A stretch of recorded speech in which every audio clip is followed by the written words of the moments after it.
What is going on, fellow Wastelanders? Shock Radio here. The new events have launched today in CROSSOUT. We have the new Battle Pass, Hidden Threat, Drone Apocalypse, all kind of things we talked about in this morning's video. And as I mentioned, I did not have access to the Battle Pass items this morning, but I do now. So let's talk about Hidden Threat. And is this Battle Pass worth it? Is it probably the worst mini Battle Pass for me personally so far? Well, yes it is, but is it worth it? You know, $10 for all this stuff. Well, you probably, unfortunately, it always is. Will I be getting it? I don't know. I don't really need this stuff at the moment, but what are you getting in this Battle Pass and who's going to benefit from it? So to start it off, you're obviously going to get the strategic reserve crate, a little bit of coin, some paints, you know, badges, all that stuff. But really what is important are the weapons, items. So the gremlin, which is in crafting recipes that we're going to be taking a look at. If you want some fused parts, you're going to need some gremlins. We have blueprints for the Falco. So rotors, if you guys were not here for the Sky Raiders Battle Pass, you can craft some rotors again, which is very nice that they're doing that for us. You know, very nice. A Targem, I should say. The Hugging Cabin is back at a massive 4,000 coin again. If you had a whiff of that cabin and have it in your inventory, you're making out pretty damn good because, you know, again, like all these mini BPs, the Hugging Cabin is part of the crafting recipes to get your hands on some fused parts. So some more crates, some more coin, being very generous. I see Targem. Yes, another Gremlin shotgun so you can get some more fused parts, or just use Gremlin shotgun. Gremlin shotguns, they're fun, they're good, they work very well in the mid-low power scores, sub 10k, you know.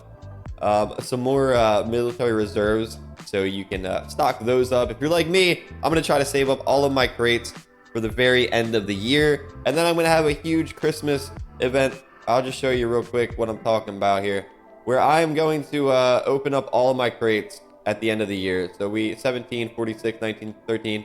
I don't grind as much as I have been in the past, so I'm not accumulating them quite as much. But yeah, we're going to open up all of our crates at the end of the year on this channel. So like and subscribe for that. Another Hugging Cabin, pretty sweet there. So you can either craft it, craft some fused parts, or use the Hugging Cabin. Now they introduced some new crates. The Hermit Stash is a CK crate. Now I mentioned in my previous video that I'm running out of CKs to get, and this looks like this will be the case again. I don't think any of these are brand new CKs. I think this one might be new. I don't know if I've ever seen the Garuda CK actually. That might be a new one. That might be a new one. Any of these new to you guys? I think I have pretty much all of these CKs. I might not have the Achilles actually, the CK for the retro. So we'll see about that. But a lot of cool CKs for you guys as well in this Battle Pass. Now they have the Machinist Blueprint. You can craft that. So if you guys don't have a Machinist cabin, legendary cabins are always good to have. So if you don't have a Machinist, definitely worth picking up the Battle Pass just so you can get your hands on one of those. You know, just to have them. You never know when they could be absolutely incredible. Storage expansions for those of you guys that are getting the Battle Pass. Definitely looking forward to that. I need these. I need a lot of these. Another crate. We have some 100 coins here. Oh my god, I hit circle again. Silly Shock Radio. The Fused Machinist Cabin, 125 coins. Are they giving more coins out this Battle Pass? I feel like they're being generous this time around. Is it just me? This paint is actually really nice. Pink Panther. Now you're gonna get Syndicate parts if you notice along the way here. So a lot of really nice Syndicate parts if you missed the Syndicate Battle Pass. You do get a free Machinist by the end here if you do end up, not a free, I should say, it's $10, but if you pay for the pass, get the Machinist cabin there, you do get one of those. Now this crate is actually pretty cool. I have no idea why anyone would spend 2,000 or 8,000 coin taking a chance on this crate. Crazy people out there, but you do get a random part of legendary, epic, or special rarity. So you could actually make out pretty good on this crate if you can get it for like 2,000 coin. But also if you get stuck with one of these special parts and you paid 2,000 coin for this crate, you are not going to be happy, my friend. So I don't know why people are trying to pay 2,000 coin for this, but this is a very cool crate that has the potential to give you some very nice parts in it. So that is pretty awesome. All in all, it's a good battle pass. you know, it's nothing too exciting for me. I know a lot of people were hoping for the Thor generator. I personally did not think that that was coming this pass. I believe the next mini battle pass personally would probably have the Thor generator, which is kind of my expectation. They're writing out the crafting recipe of the Odin for about 6 months, and then they're gonna make it more accessible to all the cheap bastards like me that won't pay 30,000 coin for a legendary. Anyway, what can you fuse with this event? You know, nothing too crazy, I will say. Aegis are pretty good. I don't know if it's worth the machinist, unless you're like me. If you're running levies for levy wars, you probably want some Aegis. A Mandrake fusion. It has the mass, reload time, projectile speed if you like running the artillery flame weapons, aspect machine guns. Now, personally, guys, I'm really not a fan of fusing legendaries. This is personal preference here.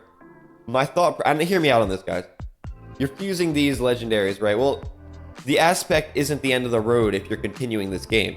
The Punisher is the end of the road if you like machine guns. So if you get 3 fused aspects,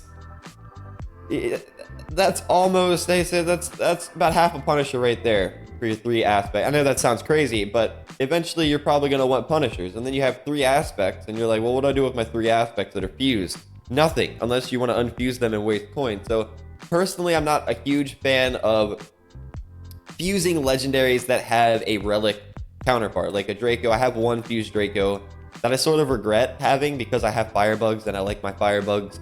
And although Dracos are still very good, I have a fused Draco I'll never use again. I've had it for years, and it just sits there after I finally got my relic firebug. Now Helios, I would recommend fusing. There is no relic energy weapon at the moment like Helios, so that would be the end of the road for the energy weapons. So Helios, worth fusing, I'd say, if you run mainly spiders or hovers. Good for clan battles. So I would probably fuse these guys if you guys like Helios and have the Helios build. Definitely worth fusing some Helios. Vindicator as well, actually, could be worth using if you use tanky spider builds. They are pretty good. They used to be very good in clan battles, the old Vindicator Nova spiders, but you know, now I'm not really sure. Actually, let me know in the comments below. Have you guys been seeing Vindicators in like clan battle settings, or are these more like mid-tier weapons now? The Assembler, if you don't have these, this could be worth using because they recently buffed the Assembler and then nerfed it. But the Assembler still is in a much better state than what it has been in the past.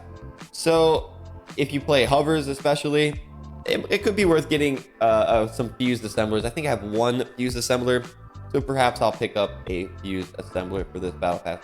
Now purples, I don't mind fusing purples. Purples to me, even if you do get to like clan battles and your end game, you still have fun with purples playing like the mid-tier power score, high power score. You can do a lot with purples. So I don't mind fusing purples too much. Now the cost to fuse these purples, I do mind. I don't think any of these items are worth a hugging cabin for fusion. That's 4,000 coin. All right, this grab star is like 700 coin. You know how many times you could fuse a grab star if you just spent your 4,000 on buying a bunch of grab stars and waiting for a fusion event?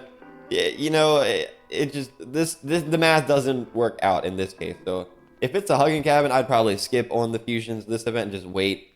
If it's a gremlin, that's fine. 800, 900 coin, 1,000 coin. Pick up a gremlin, get yourself some fused epics. Dang, fire puddle lifetime +2. I'm like, I have 2 fused incinerators. What's the fusion this time? Execution 8mm. I do like that cannon. Cannon's like the one thing in the game that you should always fuse if you use cannons. They're really heavy. They're very durable, so the durability mass, the fusions go a long way. They have drop, so the reload, the projectile speed really helps your accuracy, and they reload. Reload time is very good. So if you use executioners, definitely worth using. If you don't have access to hermits, they're pretty good for dog builds. The problem is you need like 12, 13, 14, 15 hermits to actually get a complete build.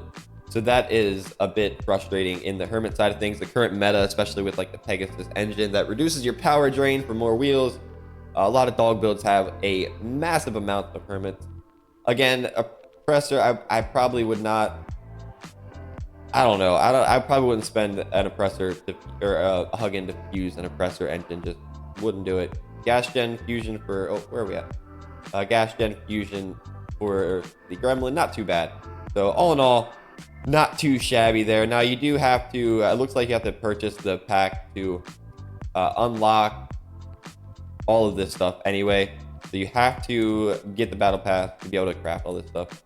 So this battle pass, I guess, isn't too bad. For me, personally, it's really bad. It's not, doesn't have the Thor. It doesn't have anything really personally I use. But for a lot of players out there, $10 goes an insanely long way in this game for these battle passes. So if you're just starting out mid-tier, even players like me that have been playing for 6 years, yeah, $10, it is, comparatively speaking, to what you get if you spend $10 in the shop, which my shop is down for some reason right now. You get a lot more out of these battle passes. So it's decent. Not my favorite. It might be my least favorite mini battle pass so far, but more importantly, what do you think of the new battle pass? Is it worth it? You know, are you excited for it? You know, what's your thoughts on it? Let me know in the comments below.